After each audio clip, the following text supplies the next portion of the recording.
Что прямо сейчас меняет вашу судьбу? Меня зовут Ануира. За личными консультациями и по поводу обучения обращайтесь по контактам под видео.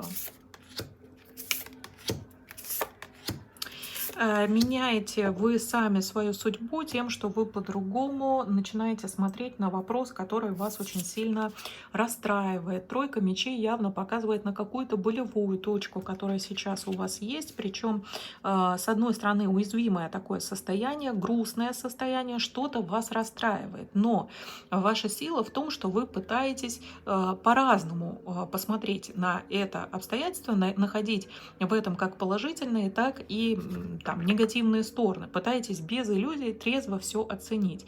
Это меняет вас и меняет вашу судьбу, потому что когда закончится ваша внутренняя трансформация, вы для себя поймете что-то очень важное, на что вы уже будете дальше ориентироваться в вашем дальнейшем движении.